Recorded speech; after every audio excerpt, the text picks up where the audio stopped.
Hello and welcome to JOKAKAKA. I'm Jim. I'm Sam. And this is your favorite JoJo's Bizarre Adventure Recap and discussion podcast. Yeah, part 9 I was going to say. JoJoLands, the JoJoLands. Came out on National Cheeseburger Day of all days.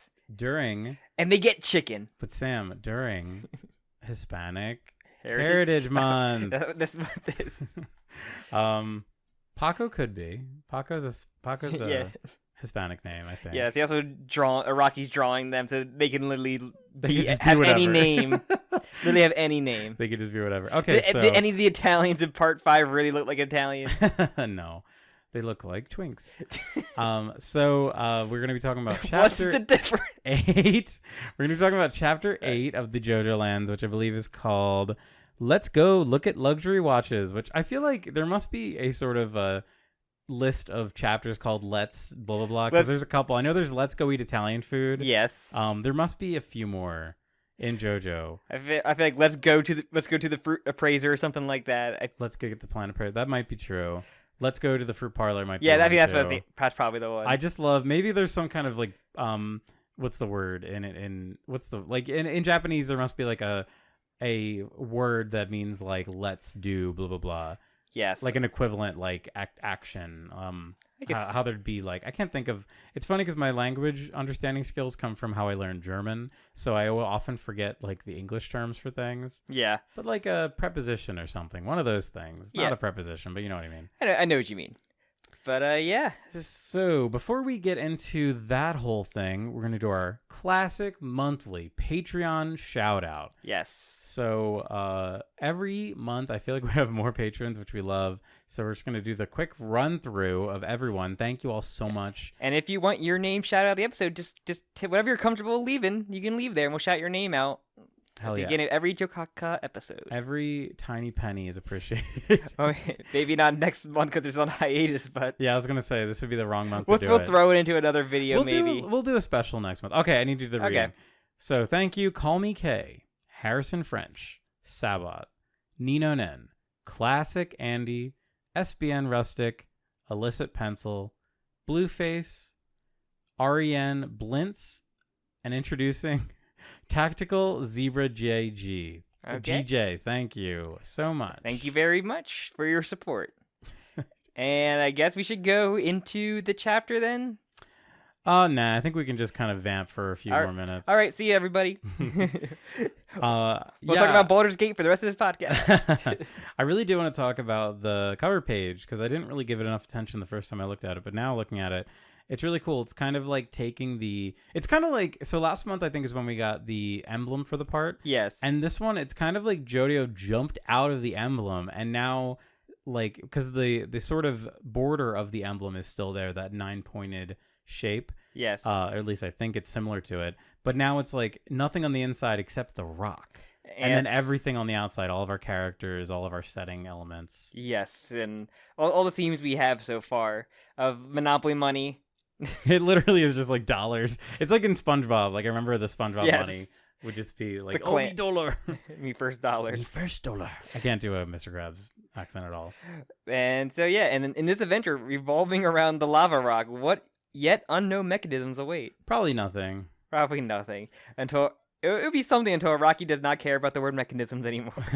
Until the very last chapter. This is definitely his he's got a fixation on the idea of a mechanism right now. He's mechanism pilled. You could say he's mechanism pilled. You could say he's mechanism maxing. Yeah. Oh, also, okay, sorry, I'm interrupting before you're gonna talk, but so I was just in New York City and it wasn't a hamburger, but it was a chicken sandwich that had a pineapple slice on it, just like the last chapter with the hamburgers with pineapple slices. And you know what? It was fucking delicious. Not bad. It was. I would awesome. I think I would try a chicken sandwich with a pineapple slice over like a burger with a pineapple. It's slice. Probably. I would say probably yeah, but I would definitely try it with a burger, and I'm sure it would also be equally delicious. Yeah, because it's just sweet. Like if you like barbecue sauce, was the chicken sandwich sweet matching like other stuff like a Hawaiian chicken sandwich would be or something? Yeah, like that? It was at a tiki bar. So okay, yeah, there was a ton of other stuff on there. I was have to compliment it, not just here's a random Hawaiian burger. Yeah, here's a slice of chicken and a slice of pineapple. There you go. So yeah, so now that they've drove off the cats, what will happen with JoJo and the others? as we cut it back. So people have been like finding the real life locations of like this whole chapter. I'm not sure. Oh my god, I haven't seen any of that. I haven't really been on Twitter today. Or Yeah. X, I guess it's called now. Well, we enjoy your time left before he wants to charge money for a use of it in general. That's the only time I will like get kicked off Twitter is when it starts charging. I like the dumpster fire enough. Will be free. But that's so cool. I love that. Like, I wanted to look up. I was really busy today. I've not had like a moment to spare. But I noticed that there was a few places that looked like real restaurants. The one looks like a Raising Cane's. Like, it says Cane, but I'm not sure if it actually is a Raising Someone Cane. found, I think, on a map of a Raising Cane in like a similar location, I believe. That's very fucking funny. Which we have a bunch of like in like PA of Raising Cane's. I think we're getting one in Jersey very soon. Yeah, I feel like I've seen a few. Well, I just drove like the whole state, and I think I drove by a sign on my of one coming soon. I don't think I've ever had. I've heard from my southern friends that Raising Cane's is pretty good, but I'm not really like a fried chicken guy. I just like the sandwiches. I get some good chicken tendies. All right, so we have not talked about this chapter at all. But one thing, I'm just gonna keep not talking about the chapter. These butts are very funny. Araki draws butts in the funniest way. You know, making Hawaii the setting was like the perfect chance to him to draw a swimsuit. Like all the time now. Yeah, maybe he just wanted more practice drawing butts. Yeah, I mean, that's why he made it. Like most of the female cast, or members of the female cast in Part 8 have like those see-through dresses where you just draw their butts. It's true. This one of these two women that is hitting on JoJo, a 15-year-old, right? Hitting on a 15-year-old.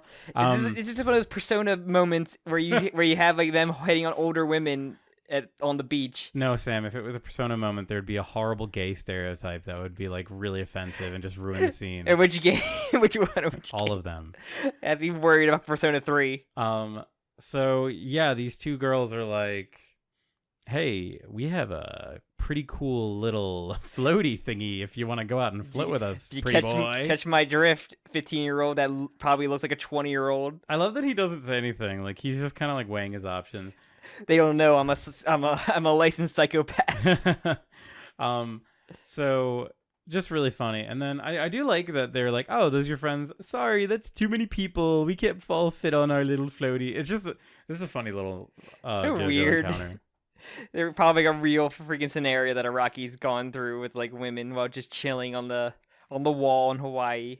Yeah, and we already see that these, I don't know if they're sheriffs, yeah. These sheriffs are extremely suspicious of these kids with the busted up car. It makes it even funnier that they decide to have like a plan later. I'm showing Jim. I found like a thing of like the picture of like the location and like, oh wow, someone like found it in Hawaii. Oh yeah, those trees look identical. That's so cool. Like the building too. You see like the little like the pointed roof. Kind of a church kind of a look. Yeah, wow, that's so cool. I fucking love that he just draws real places. Yeah, as I said, it makes it feel real, and that's why we like Part 5 a lot. Like the settings they use, and you get their architecture. He loves his architecture. But yeah, so we have the JoJo's women adventure with women. While they're waiting for, I guess they're basically wasting time until their flight comes in. Is essentially the gist of it. Their car is there, all fucked up. If you notice it, Usagi's sitting on it. I'm surprised they got it there. I cannot believe it's not totaled. Hey, it must be working at least enough. But I cannot believe they did that after driving it headfirst into a tree.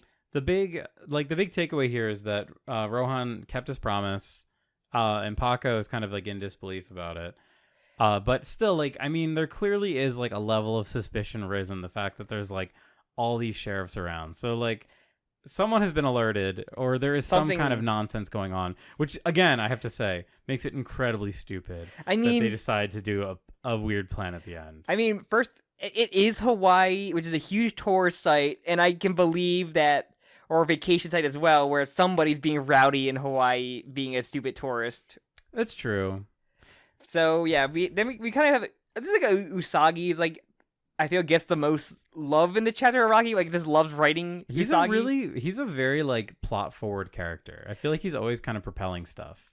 And yeah, he wants to borrow money because he spent his money on hamburgers.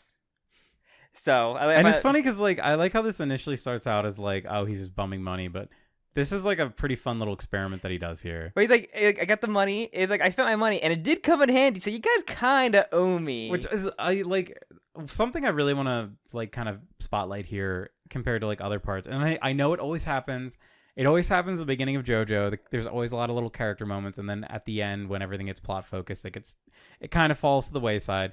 But there is a lot of little dialogue bits here between like Paco and Usagi that are really just like fun, and they flesh their characters out a bit. Like we always had Paco being the most antagonistic towards him, and then we have like Dragona kind of being suspicious of him as well.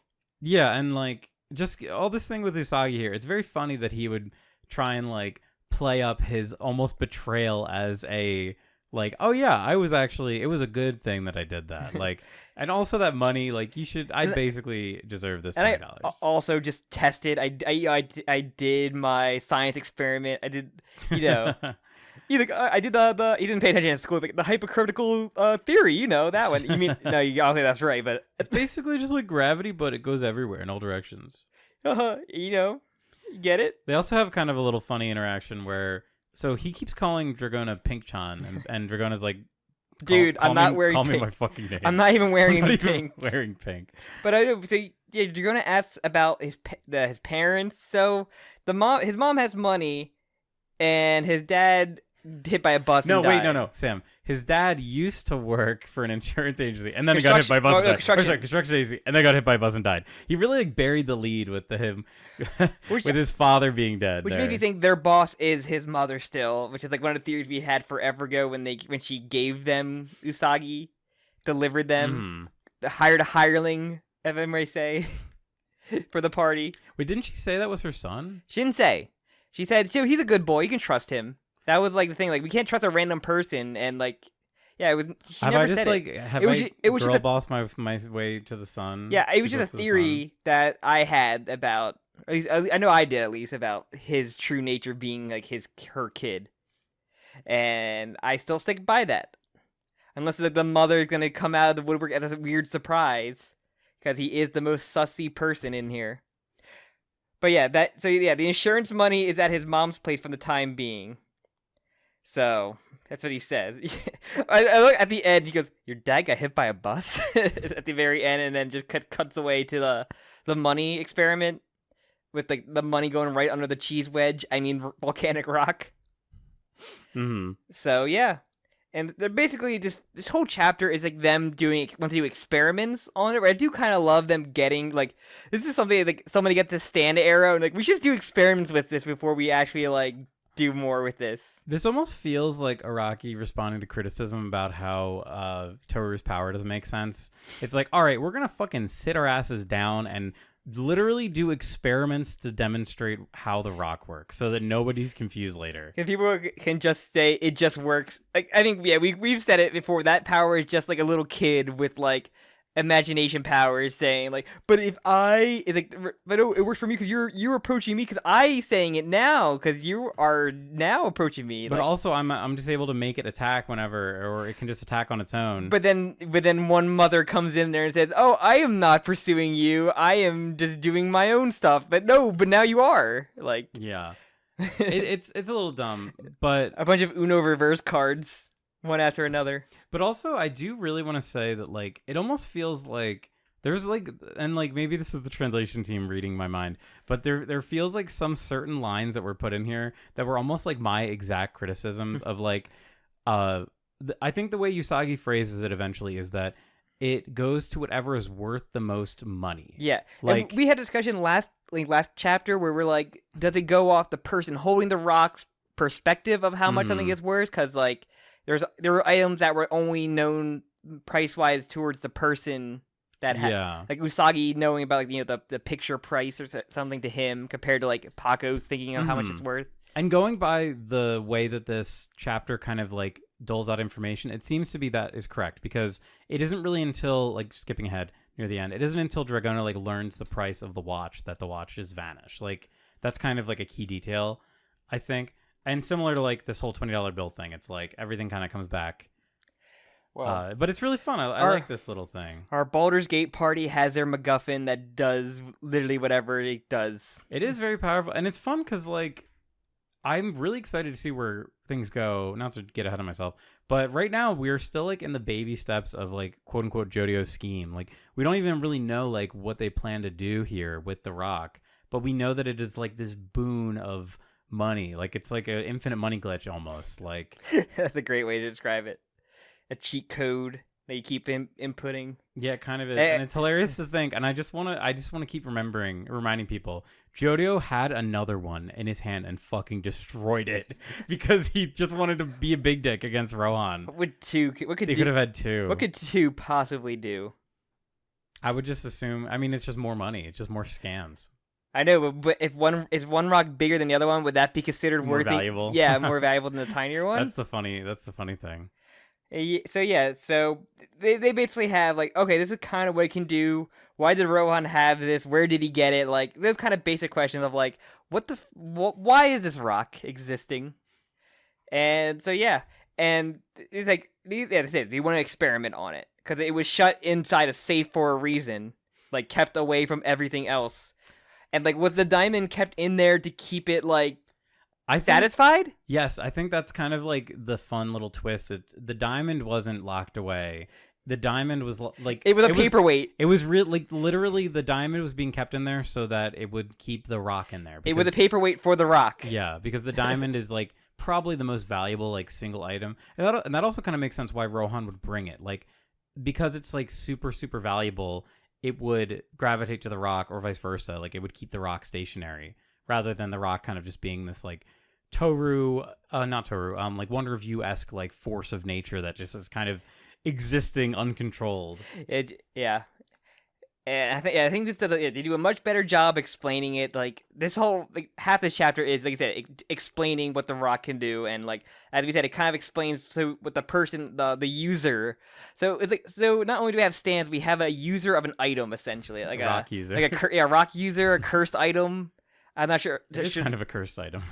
Whatever way you want to describe this rock, because I guess it's like and I kind of like this having a factor like this, of like them having to use this rock, I guess, because as we've noted, like none of their stands are really combative, like other than like JoJo's kind of, but like his is very like close, very very close range of just like being like a vertical stand. Or he just has to swing his body forward. Yeah, he has to aim himself, which is like a very unique, and like, and the other ones aren't like that either. Like and this rock is probably going to be a way like kind of like Bastet was in part 3, where they have to like use the magnetism of the themselves as like an offensive capability, with like, oh, this is a luxury car, he's gonna go launching into you, something like that. Yeah, that's kind of and we've already seen it used in battle too. Like it's definitely like a very powerful tool outside of just being worth a lot of money. Where I think that probably makes this a lot more interesting what future fights are going to be,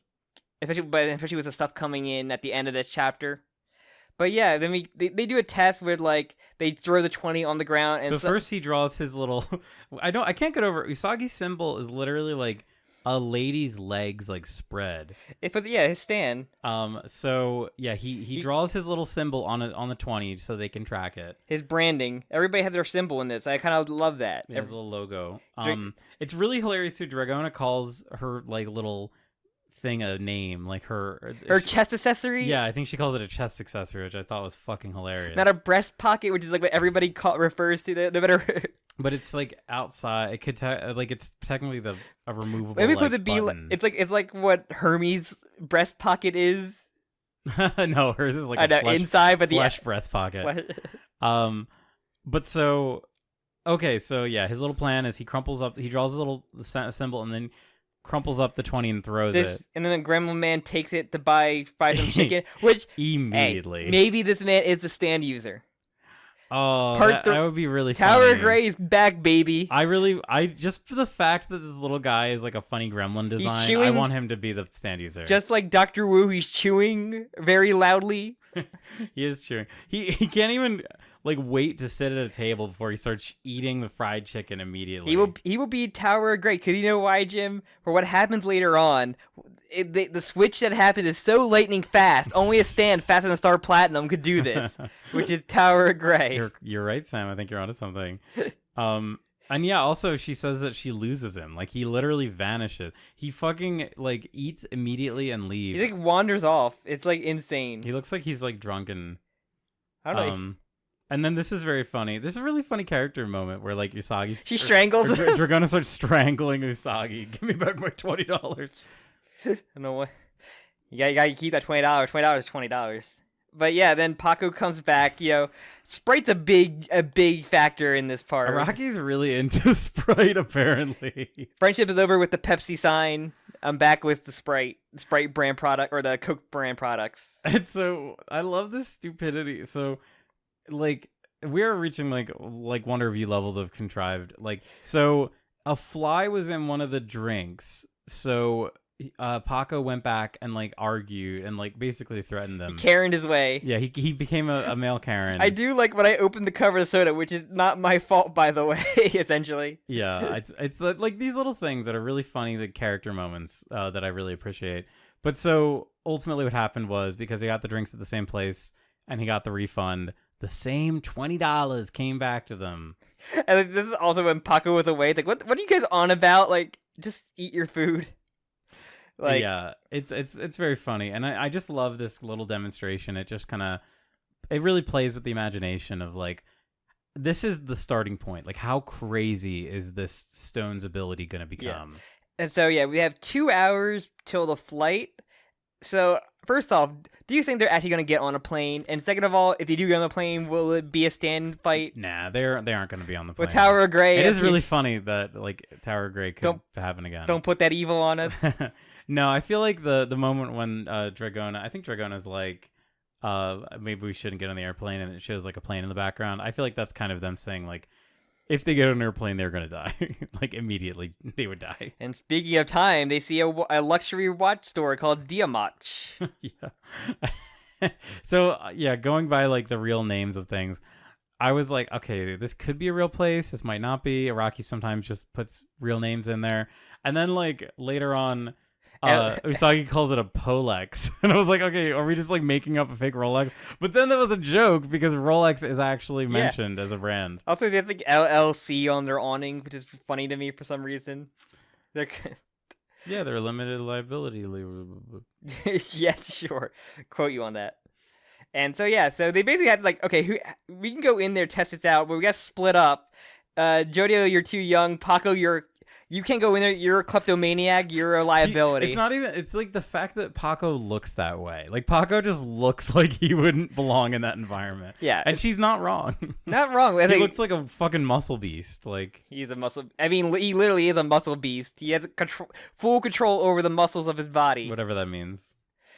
He can control 98%, 100% of his muscles, Jim, and it's like a Baki power up or something. I would assume where like you can control all your muscles. Did I send you the giant guy carrying the woman on the bed? Yes. I've seen that one. It's insane.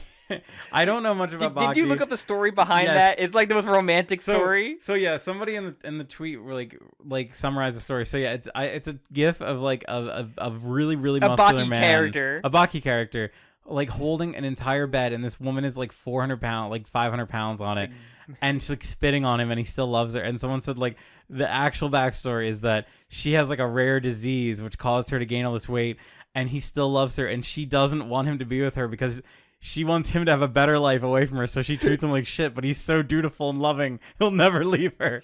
And I was just like, this is incredible. I need to read Baki.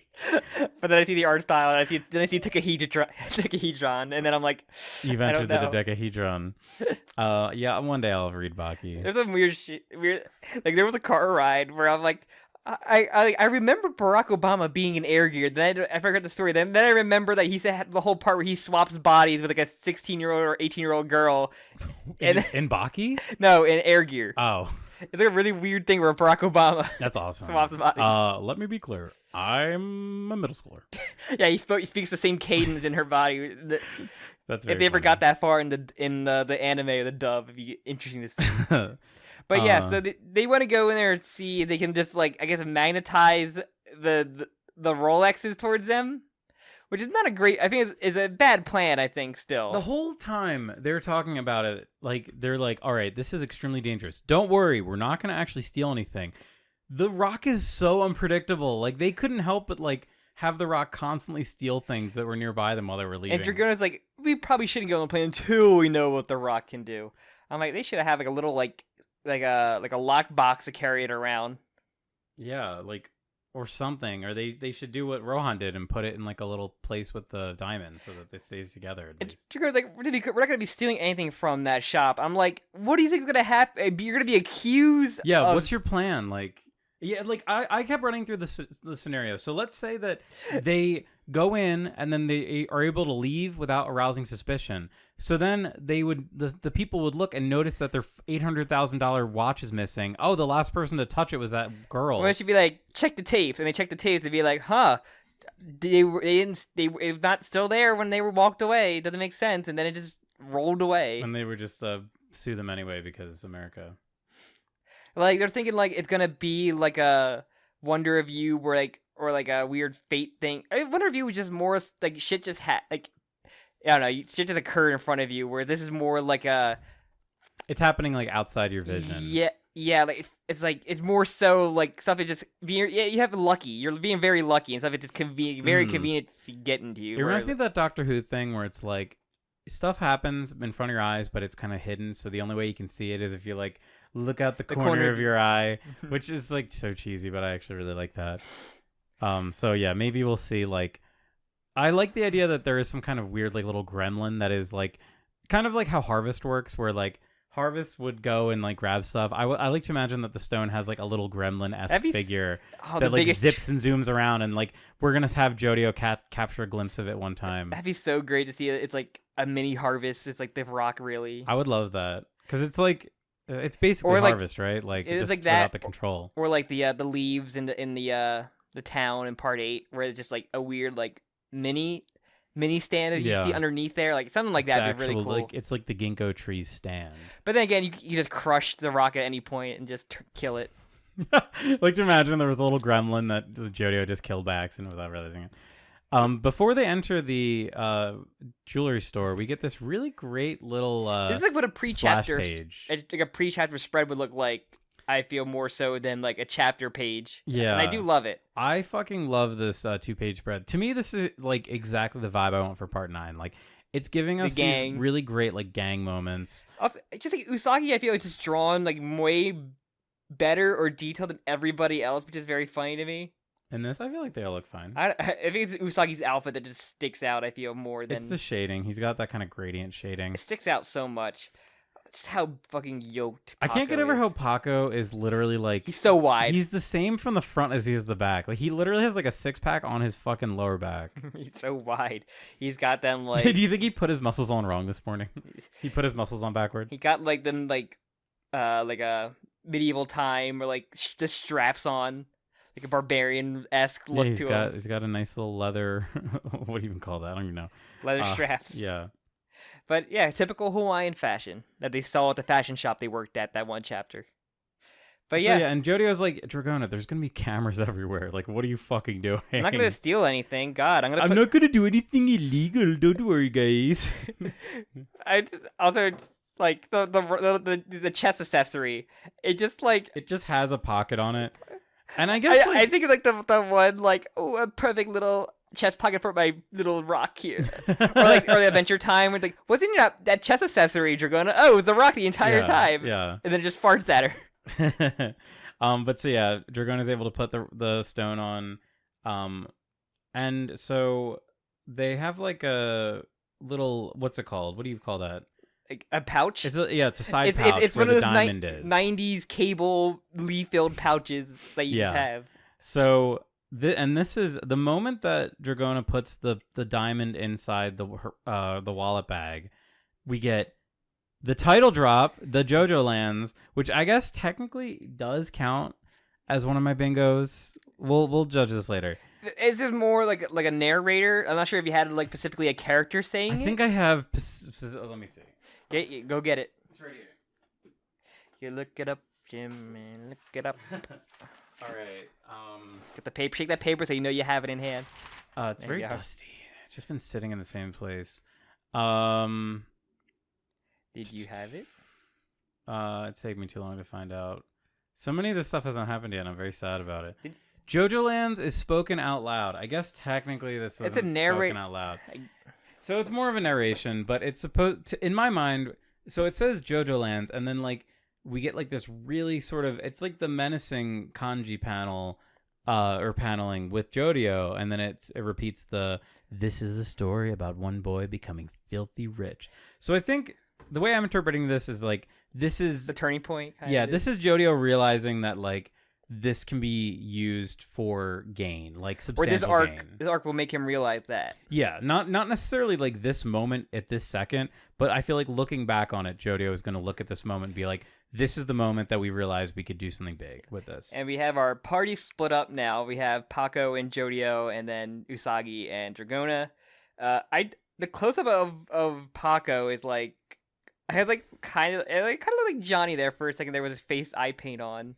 I think that the underneath, is he the bandana or another hat underneath his hat? Oh yeah, it looks like he does have a bandana. I was like, I noticed that. I kind of like Johnny for a second there. If I blinked, he squinted a little way. Also, is JoJo's hair like perfectly like formed through his nose, onto his nose? It kind of looks like that, doesn't it? Right? That's kind of the vibe I was getting in this chapter. Some of the close-ups with him. And I do like Paco. Like, should I just bring the car around just in case we need an escape? The getaway vehicle. JoJo was like, nah, let's just get fucking chicken cheeseburgers. It would look sus anyway. And yeah, we definitely see the Raising Cane's kind of like you actually do see Cane in there, but it's. I love that he says like, hey, do you want to get chicken burritos? Yeah, I'd love one. And there's like a cheesesteak place next to it. It looks like I see steaks. So yeah, I saw that too. I wonder how common it is to see cheesesteaks out in Hawaii, though. Are there Tony Luke's or others? Jimmy John's? Oh God, not Jimmy John's. All right, so cut to just some nice little almost photography of do you think Rocky actual watches. Rocky really likes watches. Is he a watch guy, you think? I don't know. I mean, he's got to have money now. You can probably afford a nice watch. Guys love watches. Like, they are like really into them. I think it works well as like I mean, not Paco. What's his name? I'm always gonna do this. Usagi kind of even like says it. Like, these watches aren't like for usefulness. Watches are like a status symbol. Like, he's really wanted to draw watches though. It's supposed to like kind of highlight that there's it's kind of like bad that these watches exist because they're just fucking so expensive. So they both are, Dragona and Usagi are in the shop, and they both are like, you gotta be cool, you gotta stop being nervous, and they both are completely nervous interacting with... It's literally the, don't be suspicious from Parks and Rec. Sure, I never watched Parks and Rec. Oh, you haven't seen Parks and Rec? No, I never watched Parks and Rec. Oh my god, Sam, you would love it. The guy that plays Sonic the Hedgehog, what's his name? Ben Schwartz. Ben Schwartz has. I know every actor is in there, either from movie or comedy Bang Bang, but him and Jenny Slate play brother and sister, and they're like the absolute worst human beings alive. And they like, spoilers for the end of Parks and Rec, they fake his death so that they can get insurance money, but they actually go to the funeral to watch it happen. And as they're leaving, they're like, all right, let's not be suspicious. But that's the idea that they start singing a song, Don't Be Suspicious, and then everyone sees them. It's like, hey, is that John Ralphio? Wait, you're live? Very funny. So yeah, I can't wait for the death fake out moment in this part happens. Also, we gotta remember if there's a Breaking Bad reference in this at all. I was kind of like, the give me the $20 thing sounds familiar, but I don't think it's from Breaking Bad. Probably somebody asking for drugs. I didn't finish my recent Breaking Bad rewatch. So yeah. He calls Rolexes poleaxes or poleaxes. I would say poleaxes. Poleaxes. It'd be really funny if you called them poleaxes. But yeah, I'm wondering if that's like a easy slip with like the Japanese writing. Oh, that makes sense. It could be something like that, or it could just be him being a dumbass. It could be either. It shows that he's like low class. He doesn't even know what a Rolex is. He also. It's really... He has a digital Rolex, which is very funny. Very fucking Gen Z. He's like the most Gen Z fucking JoJo character, thinking that like all phones are chargeable like digital watches. I love his reaction. The shopkeep's reaction to that is very fucking funny. You're so guarding a Bam here. Like, a skibbity toilet to you, sir. Polexes, yeah. You gotta say all the worst shit you possibly can. But yeah, the owner sees the diamond in her purse and just like, they have money. I'm going to suck up to them. I'm gonna take you to a private room where you can look at 4 Rolexes. It's funny at first because when I saw this, I thought he was maybe doing that to them to like because he knows something wrong is happening. Not that like they're wealthy, but I think it can be read either way. Because he sucks out completely until he notices the one watch missing, which is like which I look back. I think it's the one watch they don't pick up and look at at all. Oh, is that true? I need to look back. So I'm pretty sure it's a really square one, right? Yeah, it's the really square one with like the square, like I guess the square wraps are all like 3 squares apart. I don't think either one of them puts that on. Yeah, I think you're right. And yeah, so and then that's what he said. He goes back and he sees that he locks the doors, saying, "Hey, one of them is missing." You know. So yeah, interestingly, what Dragona does every time she puts on, I keep saying she. I know the whole thing's confusing, but it's just easier for my brain. Yeah. When Dragona puts the watch on, they touch it to their chest accessory, and also like this guy just doesn't have his mustache in one panel. Did you notice that? He just doesn't have a mustache here. It just fucking goes away. It falls off like the guy from Fully Cool with eyebrows. I really thought it was supposed to be a different character for a second because I was like, this guy's defining feature is his stupid mustache. It's not one of the guards? No, I'm pretty sure it is supposed to be the eyebrows guy or the mustache guy.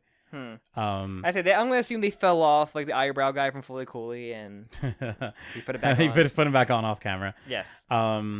So interesting that you noted that it's the watch that Dragona doesn't touch. Yes. So even though Dragona kept touching it to the rock, it almost didn't have anything to do with it. Yeah, it's weird. Especially, it also just like picking like the one of the ones in the middle to not touch is very weird.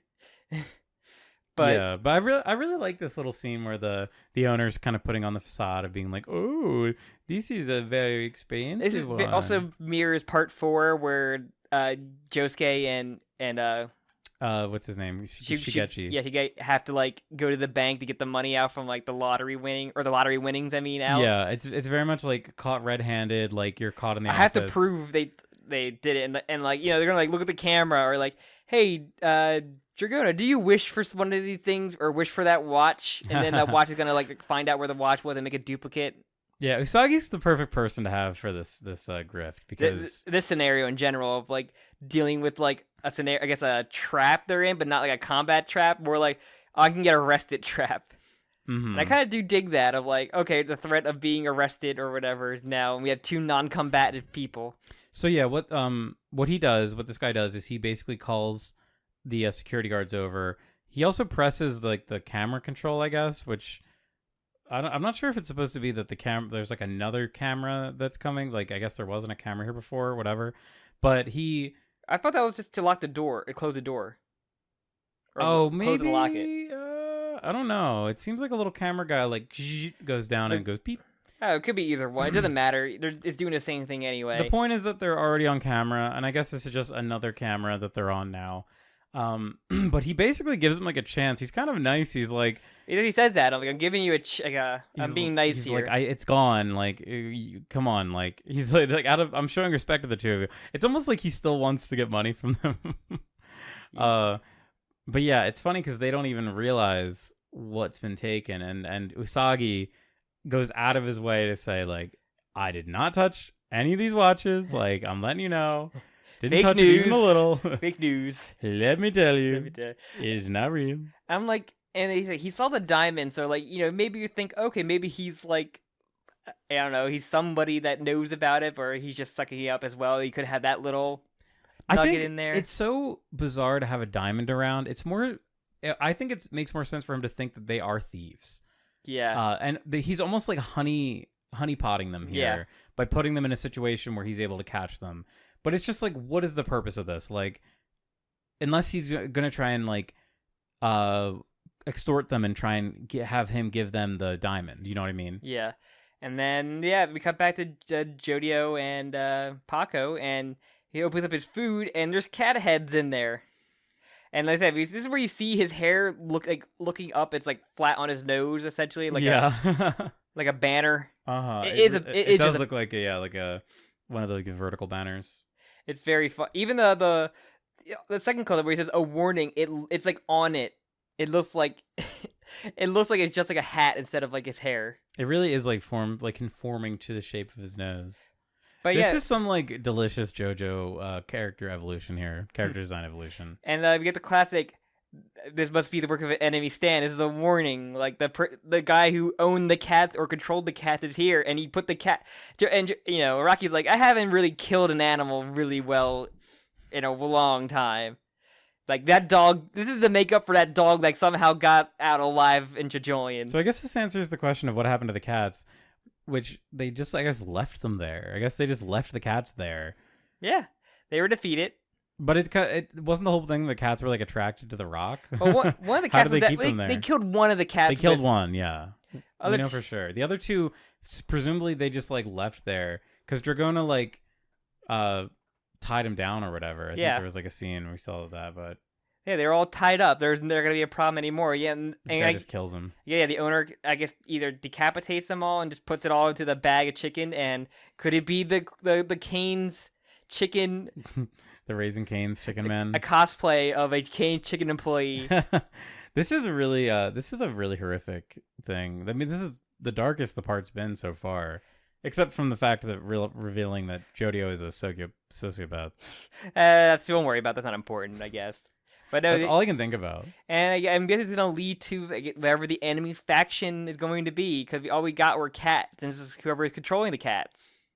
And yeah, that's the end. So we have our heroes our morally gray characters in sticky situations. So any idea, I guess, where this can get? We're gonna hiatus next month because this is the typical Rocky cliffhanger. Before he always gives a nice little cliffhanger before hiatus month. A double cliffhanger. It is a double cliffhanger, yeah. I really like the split, and I feel like we don't see that too often. We don't see like two 2v1s. Two 2v1s are back in the menu.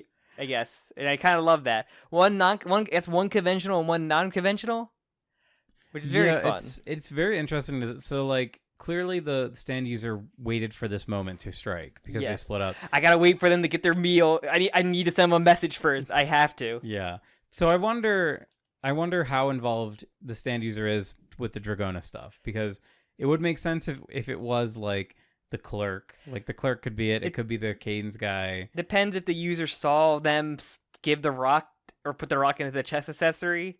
If not, it could just thinking, oh, I saw JoJo was the one that has the rock. They left there, and I finally got here. So now, unless they were the gremlin that took the $20, but yeah, I'm just trying to. So it's very advantageous for the stand user right now because they're split. They're in a food court. Yeah, literally. Which is very funny. I'm very hungry talking about all these chicken burritos and cat heads on National Cheeseburger Day. Ugh, I wish. Which I celebrated today by going to a Smash Burger and getting a $5 hamburger. Very nice. Was that like a special deal for today? Yeah. I was wondering why you kept talking about it being National Cheeseburger Day. Yeah, because I got every other fast food place like $1 burgers on their reward programs. So. All right. Well, I'm happy that you enjoyed your hamburger. Yes, and I ate it. But yeah, that's really all, I guess. You can't really. We don't have anything to make predictions on, really. Like, it's not that mystery part. A lot of people are like, just compare it to Part 8, where we're like at Daya fighting California King, and it's like you can't. This is a different kind of part. You can't compare it to Part 8. That is a mystery, overarching mystery. Yeah, I don't think it really makes too much sense to compare because like this is like a heist part. This is like a different kind of. It's not as character focused because like Part 8 was so intensely. Oh my god, what's his name? Josuke focused. Yes. Oh my god, my brain just can't think of names. It was so Josuke focused. Every arc was about his like quest for his identity, and that arc, the Dai arc, to compound on that, was so like explicitly tied to that because it was about him like losing the only connections that he did have, which was Yasuho. Yeah, it's not really fair to compare that with this is like seeming to be more of like a Part 5-esque story. It doesn't make sense to compare them. This is all the thing I see about Part 9 anymore. It's just like, is JoJo dead because of JoJoLand? And I get so tired of seeing that now. Like, you talked about it earlier, and I brought up a couple times when we started out, but like now it's just getting exhausting to see that. And I'm like, yeah, it's a different kind of part, man. Yeah, I mean, I have no complaints with this part so far. I find it really good. I think we're still very early on to this part as well. My thing is I just want more characterization. Like I want Dragona. I want to know Dragona's deal. Like that's to me the most interesting thing. I know. Like why did Araki make this decision to do this? Yeah. Like, there must be something here.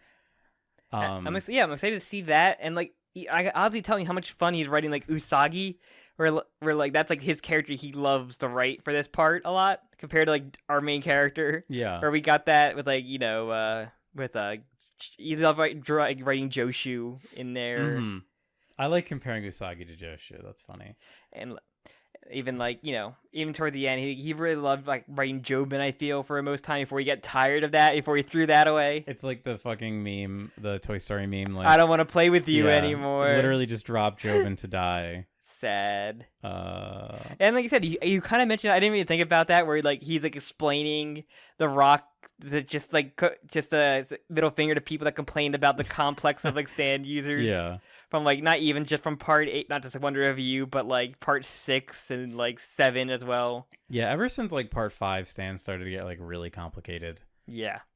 And then they got simple again in part 7, and then then later really on complicated. Even in part 7 they got complicated again with like grids. Yeah, that's one of the weirder ones. Chocolate Disco is one of the weirdest stands. It's one that I wish that we had more of. I wish we saw more of it in action. And like part 8, like I guess they weren't as, other than Wonder Review, they were hyper specific more so than complex. Like they're very limited, but we could see them use the limitations on with like the interesting part to it. Yeah, or it's just like a Paisley Park thing where it's like, okay, we don't really know what the limits are here. Yeah, like, it's kind of a surprise whenever there's like a new thing happening. Dr. Wu can like disintegrate himself, but like he can just go inside stuff, which is like the interesting part to it. Yeah, he can like operate inside you basically, make the fruit work to his advantage. And like I said, we had simple stuff like Weekend 3 leaves, like okay, everything can just force this way. I have 3 arrows essentially I can use, but then I also can heal. But that also was the funny thing of like, what can't you do? And we got that with a lot with like Stoggy style. Yeah. Of just like it just could be used for anything. It just starts to really kind of become like an all-in-one, which is like the fun part about JoJo is when he introduces really specific stands. But he gave up on soft and wet's like abilities. Yeah, it's one of the worst ones. It just becomes like a super bubbles punch ghost. Yeah. It just becomes like I can just make a bubbles as like shields and walls and stuff. Or it just becomes a projectile shooter at the end. And then it becomes my win button because. Yeah. Yeah. Hopefully, I'm loving November Rain because of what its limitations are. Yeah, I feel like it's strong, but it has hyper limitations, and I love that. But I'm hoping it doesn't get. Out of all the stands, I have the least hope in November Rain staying grounded. I feel like November Rain is going to just become like. I don't think it's going to evolve. I just think it's going to do the Josuke. It has no hands to become a punch ghost. It doesn't, but like I could see it just easily being able to just like shoot water out. I brought a pipe. Josuke wants. I've got a curved pipe that just shoots like the rain towards you. Literally, like that'd be the funniest way to like. Oh, I got an actual like weapon to go. Kind of like how like Spice Girl has the staff now as like the weapon to go with it in every media.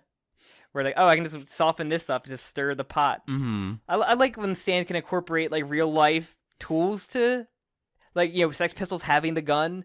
It'd be cool. Mm-hmm. It'd be cool if JoJo adopts like a weapon, a pipe to funnel the water through, or something to funnel the weapon or the rain towards. I don't know. I feel like fun. I have the least hope in an umbrella that spreads out. It doesn't get him, but it just goes outwards around him. So, but like I don't know. It already. I'm doing my Blackmore cosplay. Now Blackmore, that's an interesting character. He's probably the most memorable Part 7 character, like side villain. That guy's fucking awesome. Yeah, I don't know. I have little faith that it's just going to become like as strong as a stone or soft and wet.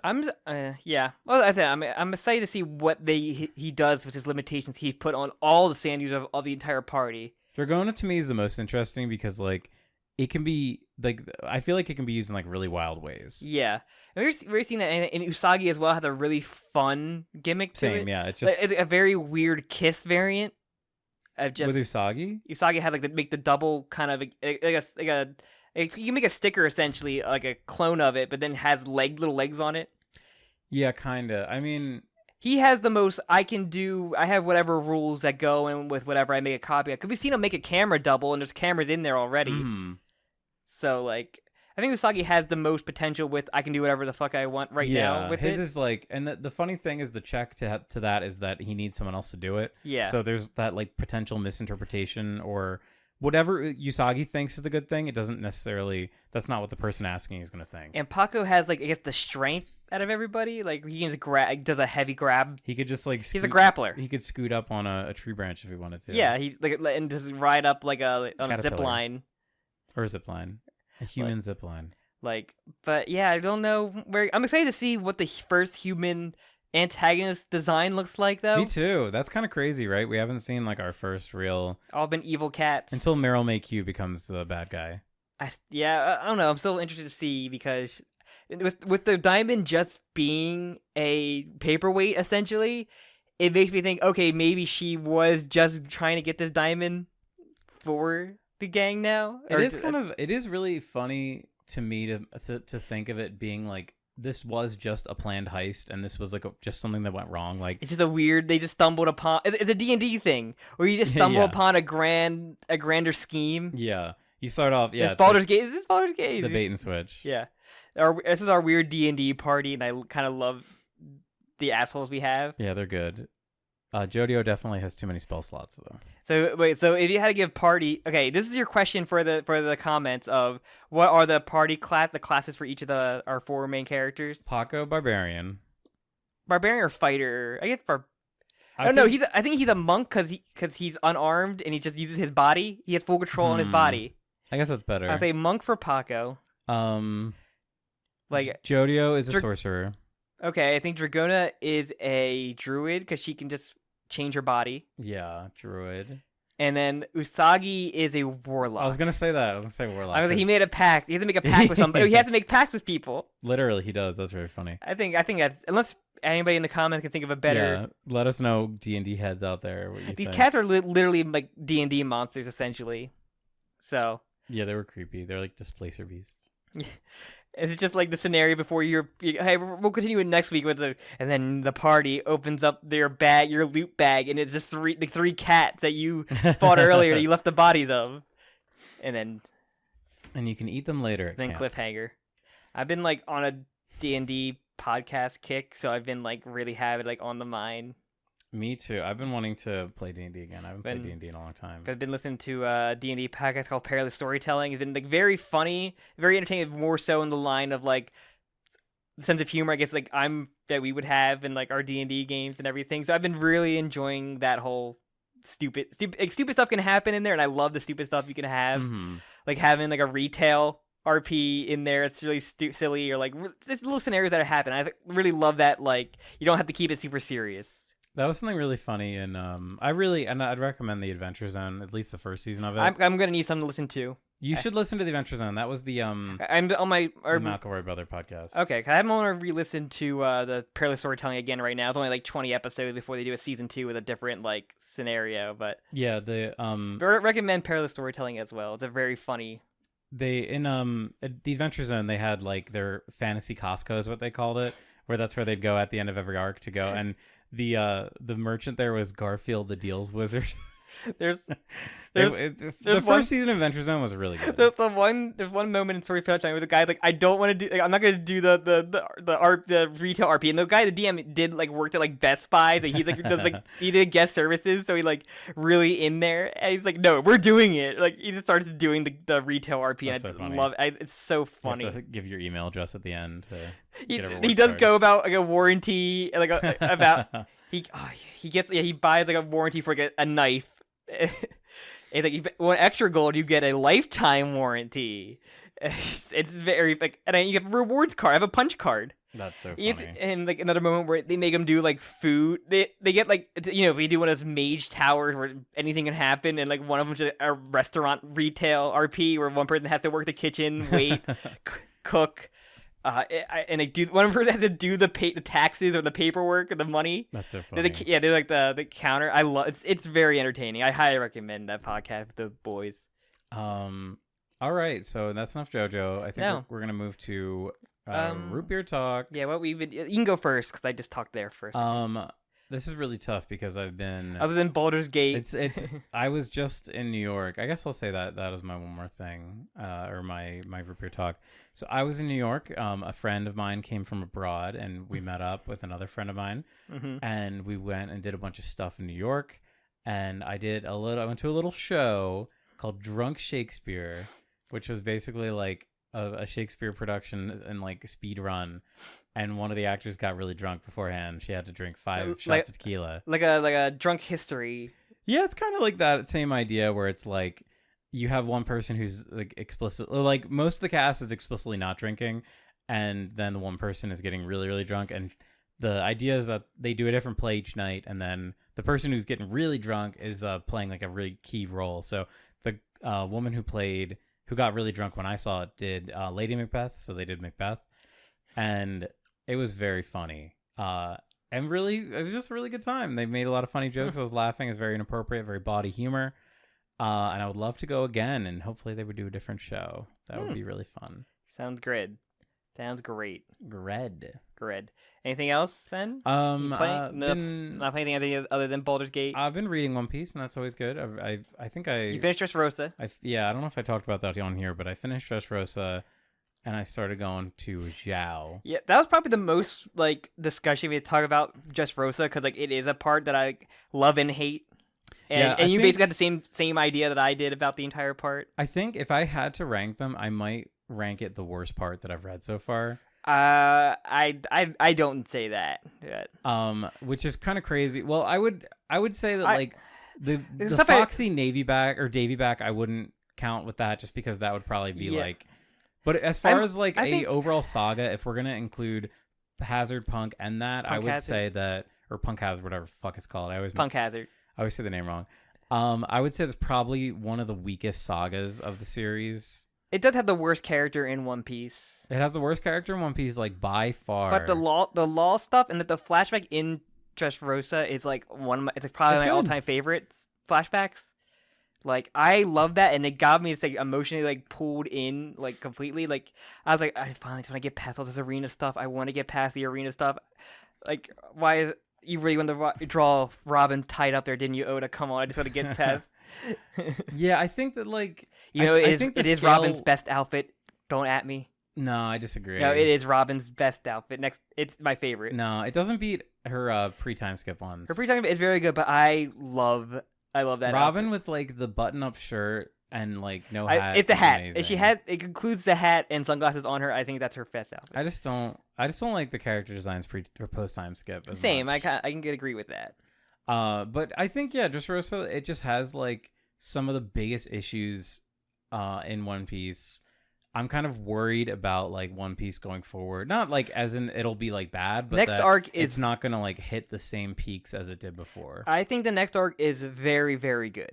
I really like Whole Cake when you get there. Yeah, I'm on Zhao. I think Zhao. Yeah, and Whole Cake are like a saga. Yeah, you're on you're on that transfer, the medium arc. I like it. I like it so far, but I'm not too far into it yet. But yeah, Whole Cake is great. But yeah, so I'm curious to see once I catch up. I'm really curious to see like everyone's takes because like Dressrosa is one I hear a lot about, and I know that a lot of like that's where I hit burnout famously.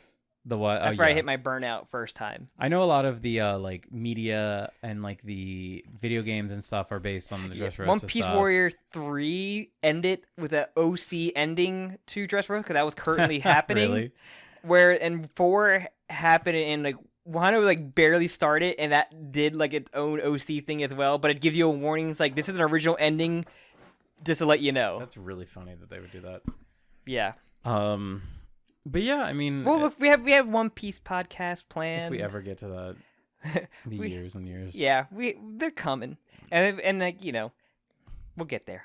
They'll be there. Yeah, I just I feel very conflicted about Dressrosa. I think it has some really great stuff. Yes, I love the Tantotas, the little like fairy folk. I'm not too big on them. They're like one of my favorite aspects of the part. I fucking love them.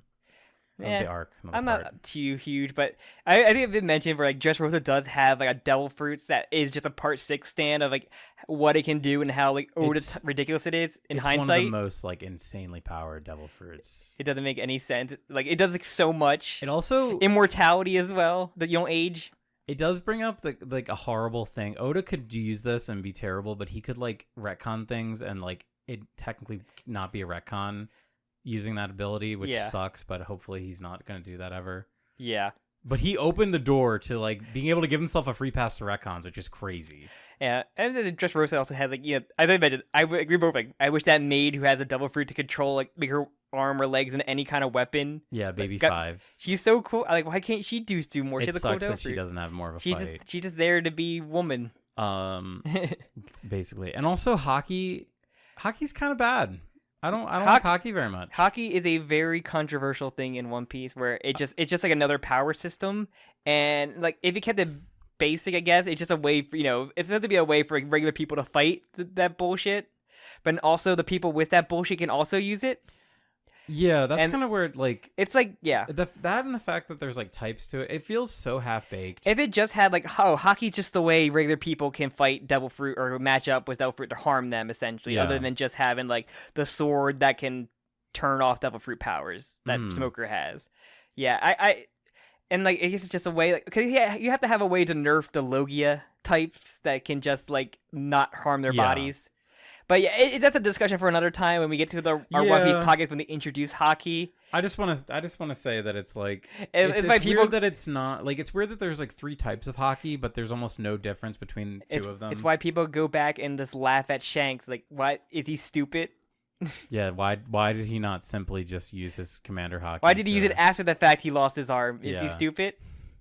But all right. Is he dumb? Is he dumb? Okay, that's I guess my soapbox, my appropriate talk for the week. Most things I did was like, we wait for another podcast, which is One Piece live action. I finished it. Good. I liked it. We'll discuss it on the second part of that, JOKAKAKA. Yeah, we'll have that second part out eventually. I haven't finished it yet, but I really like it so far. I said Baldur's Gate I've been playing, but the main thing I've been playing a lot of is F-099. Oh, really? I've been playing that. I've been having a lot of fun with that. Even though I've never been an F-Zero guy, but the game is a lot of fun and very addicting, and I'm enjoying my time with that. But as like, other than some tokusatsu stuff I've been watching, I've never played F-Zero, any of them, but it's kind of funny to me that like F-Zero fans have been like dying for a new game, and they get like a fucking shitty gimmick game. I mean, if this gets popular enough, I'm hoping they'll maybe get the GameCube one out there. But I don't have my hopes up. But I feel like that's not the lesson that Nintendo would learn from that, or take from this. Nintendo learning any lessons. The lesson they would take would be like, oh, let's take more old retro games and make them 100. Well, other NES games or SNES games can like DK Countries 99. I would destroy that. That would be horrific. I would destroy everybody in DKC2 99. But I'm trying to think what else. I've been like watching the tokusatsu shows. Like I usually say for Chainsaw Man. My stories, but the ones like Sentai, the Power Ranger equivalent is King Oger. Like I mentioned before, where like it hit like a Gurren Lagann point where like it hit like a time skip. The status quo changes and everything. And it's been like really. We had a titular body swap episode that just like and then just ends in like the most like insane like depressed ending ever. I'm like, oh, this got dark. Like I'm actually like impressed of like you have to tell me how it gets dark. Want me to tell you now? Spoiler or not spoiler? Spoil it. The main cat, basically everybody's second in command. Every king has a retainer. And the main bad guy teleports them in front of them when they're about to strike down the one villain, and they have to stop. And then they turn around and fucking shank all of them in the gut. Episode literally ends with all but one of them being shanked by the retainers who are being brainwashed. Essentially, all the retainers shank the kings. Yeah, all the retainers, and it's just a fuck. It's like this is how it ends. The episode ends. I'm like, this is like insane. It's televised to every kingdom. So now the next episode has to be like them having, you know, every king is like every kingdom attacked each other. Like it's a very fantasy kingdom. Like, okay, this has brought up a whole bunch of shit, and it's just like it centers around the one character who just became a king of like the villains of the basically imagine like I guess what's it called? Remember Gurren Lagann? They have like the villain from the bad guy faction join them. Yeah. And basically that's like a guy who's in between both of the factions. Like the guy in between becomes the king and has to basically sacrifice his kingdom to like solve the situation. Wow. And it's like heartbreaking. Like the scene is like so well acted. It's great. I highly recommend King Oger. It's probably one of the best Super Sentais. Like What is the? Is this a Kamen Rider? No, What is Super this? Sentai. This is like what Power Rangers based off of, essentially. This is like the series. Like, it's like not as popular. I guess Super Sentai hasn't been as popular as Kamen Rider. Kamen Rider has been like the huge thing, but like the past two Super Sentai, like that and Don Brothers, have been like a status quo change, which I think has been well needed. And just like we're all friends here, we're gonna team up and beat up the bad guy with miscellaneous adventures. And no, this one's like. This is all like green screen essentially for the most part. Like it's all like a fantasy setting. It doesn't take place on Earth. Like, it feels like Gurren Lagann. Like I'm saying, like at this point now, where like people came from space and we're going to destroy your planet.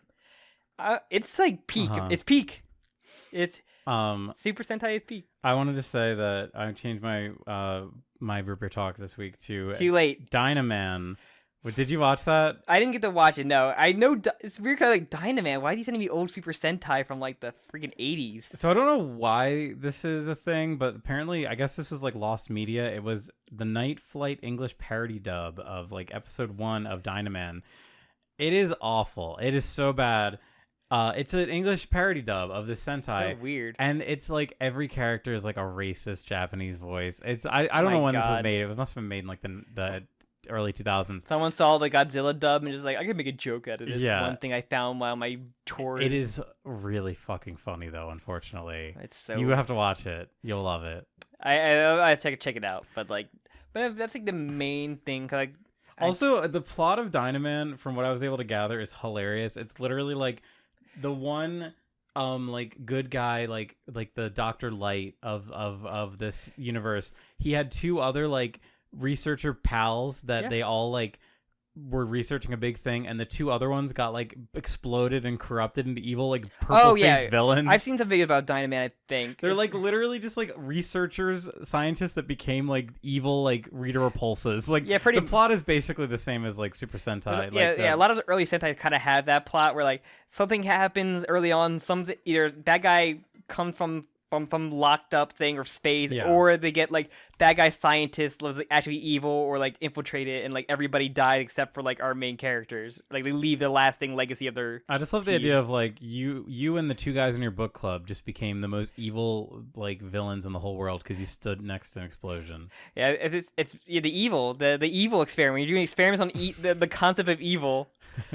There was some really funny thing. Like I like looked up like what's going on in Spider-Man right now, and like Spider-Man became like the Green Goblin because someone took out all of the evil or sins of Norman Osborn, and Kraven put in a spear that Kraven had, and then stabbed Spider-Man, and Spider-Man is now an evil like Green Goblin. I love that Spider-Man always goes into weird like magic shit. Like why is science not enough? Why can you just the evil the evil has to exist. Like it has to be put into somebody. The idea of balance and like karmic balance existing in Spider-Man is very funny. You can't throw the evil. It's just like so funny in like Sentai. We're doing the experiment on the best evil. You have to have the evil beaker and the good beaker, and like you put too much evil, no, it just explodes.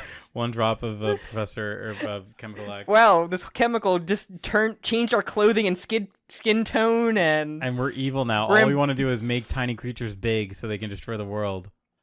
There's some very funny old Sentai episodes that people talk about. Like I forget, because like my experience with like back in the day was like my first Sentai series I watched was Gokaiger, which is like an anniversary season. So I got to see like the weird old outfits, and some of those old outfits, like if you look up this, oh my god, what is it? Not Jack Q. No, there's one that's like they're all in country themes. Like there's Mr. Kenya. There's a Miss America who has hair on the helmet. That's awesome. It's horrifying. But yeah, there's some really funny episodes of just like weird episodes. Like man gets pregnant. Like one of the cast members gets pregnant. Love it. We love when that happens in our fucking children's children. Media. A lot of children die. They kill a lot of children in the old Sentai, which is very funny. Rad. That's fucking rules. But all right, we need to. Sorry, I would love to do a Toku episode of just watching like an old episode. There's some really fun stuff out there. Okay, finish your Rupert talk. That's it. I said F-Zero 99. Everything else is just like I'm still playing Baldur's Gate. I'm still. Me too. I'm so close to the ending. After I'm done with Baldur's Gate, I said I'm probably going to either get Armored Core or Mortal Kombat. I don't know which one yet. I feel like too many good games came out. I don't care about Mortal Kombat as much, but Armored Core is a game that I really want to play. But like, I don't know if I have it in me to like. I can't let it happen again. What happened with Baldur's Gate, where like I've put like an Again. ungodly amount of time in this game. Yeah, I don't know what I'm gonna get with that. But I just want to finish Baldur's Gate now. That's my goal. I want Yeah. to get it. I want to put it to bed. I need to protect Karlak. I'll find a way. I love Karlak so much. Yeah. But yeah, that's just about pretty much everything. Well, Okay. fantastic. Okay, wrap it up. Yeah, wrap Plug it it up. up? Let's fucking end this. Plug the hole in the cat's body after you rip the head off. Plug up the clothing the chest accessory. The chest accessory, yeah. Thank you all very much for listening. Again, if you like the podcast, you can give it a subscribe, like the video, leave a review anywhere you listen to it because it helps out and get us noticed. Even though YouTube is doing like a thing where like they just recommend you a bunch of small channels now. I'm not sure if you've seen that. For better or for worse. It's for worse. It's honestly not good. Okay, I got a funny story about one that popped up because I like wrestling. I had some wrestling videos that come up, and like this, it's just a channel of a guy called like, oh my god, it's called like Female Decimation of like him just beating up female wrestlers in wrestling games. I'm like, what the fuck is wrong with you? Female Decimation. It's like something like that along the lines of that. I'm just like, why? The most red-pilled man alive. He's like, oh, I'm playing the Big Show. I'm gonna beat up Mickey James. I'm like, oh, that sounds like a great one to have found. I was like, no, I just get like awful like fucking Let's Plays of Persona 4 of people who have already put like 10 million hours in Persona games. Yeah, once you stick you watch a single wrestling video, the whole recommendations that wrestling will give you, you will find Simon Gotchberry's Enzo Amore if you watch any single wrestling video, which is a meme in the wrestling community. Because if you watch one, that just always pops up. And it's the same thumbnail. It's like that cursed thumbnail you always see, no matter where you go. Like the pills that sing the "We're Not Candy" song. I always get that one. It's on the lines. But yeah, if you like that, like leave a comment as well. Leave your discussion about what you thought about this, what you're expecting, hopefully, if you're still hyped about Part 9. You can also... Of course you are. You can also, I think you want to leave a tip, you can go onto the Patreon and leave an amount, we'll read your name out on the next episode. And you can also follow the Twitter while that still exists until, Elon wants to, kill that site. Just like Unity is like trying to kill their platform. I love seeing that backlash. Like seeing like the big companies be like, "Hey, we're deleting our games. Fuck you!" Like it's great. That was very satisfying. And I think with that, it's a let them fight moment. I think that's if you follow all our stuff on that Twitter handles are all in there, and I think that's about everything. That's everything. All right. Well, thank you so much again for joining us. We'll see you in 2 months. If not, we have some stuff in between. We'll definitely have some. Attack on Titan comes out. I'm in Japan. Fuck you, Attack on Titan. Oh yeah, Sam and I are both going to Japan next month. Yeah. Oh, we'll have Jujutsu Kaisen hopefully in the meantime to fill the void. Oh yeah. We got some Shibuya to talk about. Oh yeah, we have Jujutsu Kaisen. Wiggle the eyebrows. All right. And we'll see you next time. Goodbye. Bye-bye.